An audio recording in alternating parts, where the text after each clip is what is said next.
And like, I've really felt that I've been at war for the last 6 months. And I would say it's war because what I observed happening in Europe when I was there last was that, well, and you can see this, you don't have to be in Europe to see it, but it's more direct if you're there, is that it's pretty damn clear that the globalist utopians are willing to sacrifice the poor for the sake of the planet. You know, and they're doing that by cranking energy prices up through the roof, and that means that people die. Lomberg has estimated that maybe you have to turn your thermostat down by 3 degrees, right? Save the planet. We don't have enough energy. We'll pay you not to use your electricity between 5 and 6, which is what they're doing in the UK. You turn your damn thermostat down 3 degrees, that sounds like nothing. But if you're old, that radically increases the probability that you'll get a respiratory disease and die. You know, and if the Europeans would have had a cold winter, and that could still happen, Lomberg estimated it'd wipe out 135,000 people. It's like, well, you know, we're just making energy more expensive. It's like, what do you mean you're just doing that? So imagine the economic system. It's a pyramid. There's a bunch of people at the top. They have almost all the money. That's par for the course for any productive system. Any system that's productive ends up with a distribution like that. It's like a law of nature. And then you move farther down the pyramid till you get down to the bottom where most of the people are, and they're barely clinging on to the edge of reality, right? It doesn't take much of a crisis to tip them into, you know, death. And then you crank up energy prices. Well, what happens is you just take a bunch of those people at the bottom of the distribution, the poor that the left is so, you know, hypothetically concerned with, and they're just done. They go from barely hanging on to not hanging on. And their kids go from having some ghost of a chance of opportunity to having none. And I could see this coming. You really saw it happening in Germany and the UK, you know, where we have this absolute rat's nest of way more expensive energy.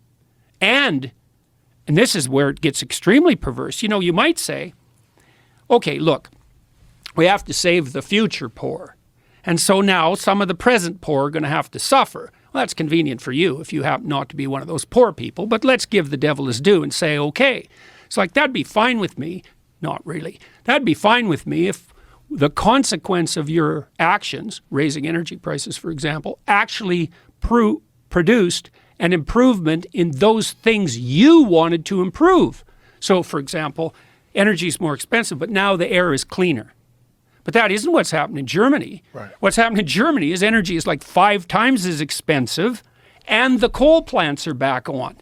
So it's like, even by your own criteria for success, you failed, and you did it at the expense of the poor. And, you know, the World Bank estimated, I don't remember how many months ago, it's probably 9 months ago, that we're putting 350 million people on the brink of starvation because we're cranking energy prices up. And so for me, it's like, that's 350 million people. That's 3 times as many as the communists killed, you know, in their 6 decades of trying. And if your cure for the planet is, well, you know, we got to put 350 million poor people in jeopardy just so that things are hypothetically better in 100 years, I think, yeah, I don't think so, buddy. And also, it's a little bit too convenient for me that your prescriptions to save the planet are accompanied by this insistence that the only way forward to that is to give you all the power. It's like, there's a bit of a moral hazard in that, don't you think? It's like, I'm just saving the planet.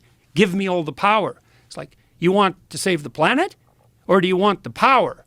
And let's put the second one first, because the probability that you're a saint or the Messiah is pretty damn low. So that's the danger of the Davos crowd. It's a very bizarre narrative that doesn't get challenged. And I don't hear this very nuanced, complex perspective like what you're laying out right now. I don't hear that often. And no, I don't hear it at all. I hear it from you and maybe a couple other people that I actively seek out. But you would think that when you're dealing with such a complex issue that you would want to see the most brilliant minds think out, how does this play out? Yeah, like well, okay. What are the consequences? Well, so let's think about what mitigates against that. Okay, so first of all, young people are looking for a productive and visionary pathway forward. We already covered that a bit. But then there's a dark side of that too, and the dark side of that for everyone is that our reputations are very important to us. They're our most crucial currency, and what that means is that we're tempted to elevate our reputations in an undeserved manner. And we do that to gain social status with very little work. And so we're tilted towards being tempted by theories that provide us with an easy way forward to that. And so one is, well, I'm a good person. Well, how do I know that? Well, I'm concerned about the planet.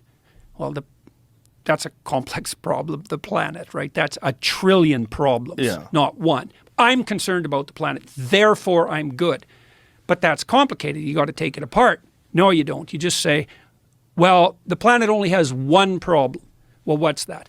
Untrammeled industrial activity and the rapacious nature of the consumer. Okay, what's the output? Too much carbon dioxide. Okay, I'm against carbon dioxide. Well, bang, you're the messiah, with no work. And then someone like Lomborg comes along and says, hold on there, guys. We got like 30 problems, not one. And we need to rank order the problems, and we need to do a differentiated analysis. And your idiot interventions are going to cause nothing but unintended consequences. And no one wants to hear that because, number one, it's complicated. You got to read the damn book and you got to think through his arguments. And number two, well, now where are you going to get your cheap moral virtue? You can't just be the messiah by waving a banner that says, I don't like carbon dioxide. And so that runs against a very, very deep narcissism. And so that's part of what stands in opposition to people, especially people like Lomborg. And that's accentuated by social media. Yeah, definitely. Like greatly. Yeah. Well, social media is a great place to garner unearned social reputation. Yeah.